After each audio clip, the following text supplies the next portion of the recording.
Assalamualaikum warahmatullahi wabarakatuh. Perkenalkan, nama saya Nurinul Haq dengan NIM D1A120057. Kelas C, jurusan Agribisnis, Fakultas Pertanian, Universitas Halu Oleo. Baik, di sini saya akan menjelaskan tugas Pancasila bab 5. Mengapa Pancasila merupakan sistem filsafat? A. Menelusuri konsep dan urgensi Pancasila sebagai sistem filsafat. Apa yang dimaksudkan dengan sistem filsafat? Filsafat adalah studi tentang seluruh fenomena kehidupan dan pemikiran manusia secara kritis dan dijabarkan dalam konsep mendasar. Filsafat tidak didalami dengan melakukan eksperimen-eksperimen dan percobaan-percobaan, tetapi dengan mengutarakan masalah secara persis, mencari solusi untuk itu, memberikan argumentasi dan alasan yang tepat untuk solusi tertentu. Akhir dari proses-proses itu dimasukkan ke dalam sebuah proses dialektika. Mengapa Pancasila dikatakan sebagai sistem filsafat? Ada beberapa alasan yang dapat ditunjukkan untuk menjawab pertanyaan tersebut. Pertama, dalam sidang BPUPKI 1 Juni 1945, Soekarno memberi judul pidatonya dengan nama Philosophisch Grundslag daripada Indonesia Merdeka. Nur Bakri menjelaskan bahwa Pancasila sebagai sistem filsafat merupakan hasil perenungan yang mendalam dari para tokoh kenegaraan Indonesia. Hasil perenungan itu semula dimaksudkan untuk merumuskan dasar negara yang merdeka. Selain itu, hasil perenungan tersebut merupakan suatu sistem filsafat karena telah memenuhi ciri-ciri berpikir kefilsafatan. Beberapa ciri-ciri berpikir kefilsafatan yang meliputi: 1. Sistem filsafat harus bersifat koheren, artinya berhubungan satu sama lain secara runtut, tidak mengandung pernyataan yang saling bertentangan di dalamnya. Pancasila sebagai sistem filsafat, bagian-bagiannya tidak saling bertentangan, meskipun berbeda, bahkan saling melengkapi, dan tiap bagian mempunyai fungsi dan kedudukan tersendiri. 2. Sistem filsafat harus bersifat menyeluruh, artinya mencakup segala hal dan gejala yang terdapat dalam kehidupan manusia. Pancasila sebagai filsafat hidup bangsa merupakan suatu pola yang dapat mewadahi semua kehidupan dan dinamika masyarakat di Indonesia.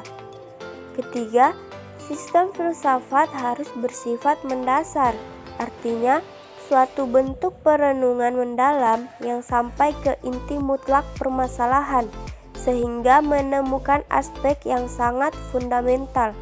Pancasila sebagai sistem filsafat dirumuskan berdasarkan inti mutlak, tata kehidupan manusia menghadapi diri sendiri, sesama manusia, dan Tuhan dalam kehidupan masyarakat dan bernegara.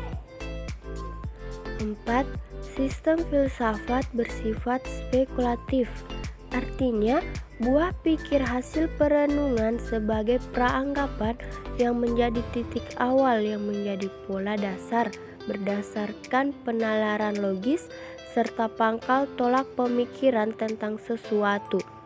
Pancasila sebagai dasar negara pada permulaannya merupakan buah pikir dari tokoh-tokoh kenegaraan sebagai suatu pola dasar yang kemudian dibuktikan kebenarannya melalui suatu diskusi dan dialog panjang dalam sidang BPUPKI hingga pengesahan PPKI. Sastra Prateja menegaskan bahwa fungsi utama Pancasila menjadi dasar negara dan dapat disebut dasar filsafat adalah dasar filsafat hidup kenegaraan atau ideologi negara.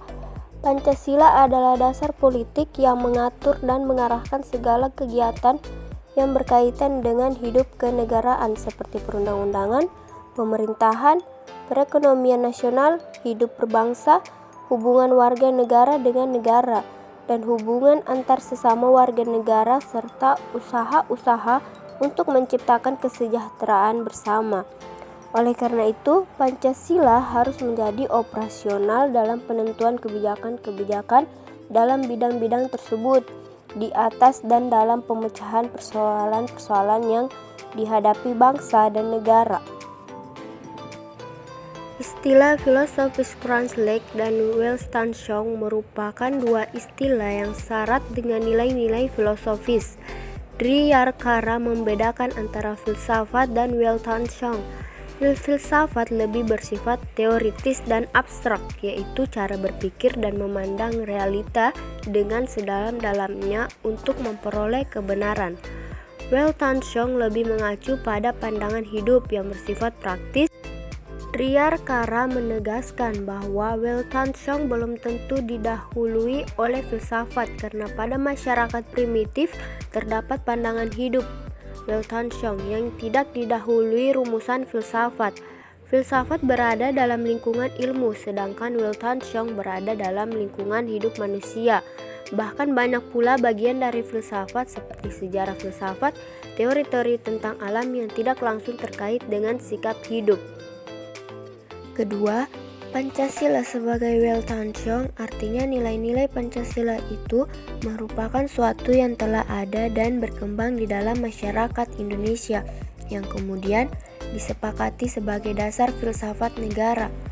Weltanschauung merupakan sebuah pandangan dunia worldwide view, ajaran tentang nilai, makna, dan tujuan hidup manusia yang terpatri dalam Weltanschauung itu menyebar dalam berbagai pemikiran dan kebudayaan bangsa Indonesia. Urgensi Pancasila sebagai sistem filsafat. Hal-hal penting yang sangat urgen bagi pengembangan Pancasila sebagai sistem filsafat meliputi hal-hal berikut. Pertama, meletakkan Pancasila sebagai sistem filsafat dapat memulihkan harga diri bangsa Indonesia sebagai bangsa yang merdeka dalam politik, yuridis, dan juga merdeka dalam mengemukakan ide-ide pemikirannya untuk kemajuan bangsa, baik secara material maupun spiritual. Kedua, Pancasila sebagai sistem filsafat membangun alam pemikiran yang berakar dari nilai-nilai budaya bangsa Indonesia sendiri, sehingga mampu dalam menghadapi berbagai ideologi dunia. Ketiga, Pancasila sebagai sistem filsafat dapat menjadi dasar pijakan untuk menghadapi tantangan globalisasi yang dapat melunturkan semangat kebangsaan dan melemahkan sendi-sendi perekonomian yang berorientasi pada kesejahteraan rakyat banyak. Keempat, Pancasila sebagai sistem filsafat dapat menjadi way of life sekaligus way of thinking bangsa Indonesia untuk menjadi keseimbangan dan konsistensi antara tindakan dan pemikiran. Bahaya yang ditimbulkan kehidupan modern dewasa ini adalah ketidakseimbangan antara cara bertindak dan cara berpikir, sehingga menimbulkan kerusakan lingkungan dan mental dari suatu bangsa. Kesimpulan tentang pengertian dan pentingnya Pancasila sebagai sistem filsafat. Pancasila sebagai sistem filsafat sudah dikenal sejak para pendiri negara membicarakan masalah dasar filosofis negara dan pandangan hidup bangsa. Meskipun kedua istilah tersebut mengandung muatan filosofis, tetapi Pancasila sebagai sistem filsafat yang mengandung pengertian lebih akademis memerlukan perenungan lebih mendalam. Filsafat Pancasila merupakan istilah yang mengemuka dalam dunia akademis. Ada dua pendekatan yang berkembang dalam pengertian filsafat Pancasila, yaitu Pancasila sebagai genitivus objektivus dan Pancasila sebagai genitivus subjektivus. Pentingnya Pancasila sebagai sistem filsafat ialah agar dapat diberikan pertanggungjawaban rasional dan mendasar mengenai sila-sila dalam Pancasila sebagai prinsip-prinsip politik, agar dapat dijabarkan lebih lanjut sehingga menjadi operasional dalam penyelenggaraan negara, agar dapat membuka dialog dengan berbagai perspektif baru dalam kehidupan berbangsa dan bernegara, dan agar dapat menjadi kerangka evaluasi terhadap segala kegiatan dan bersangkut paut dengan kehidupan bernegara, berbangsa, dan bermasyarakat.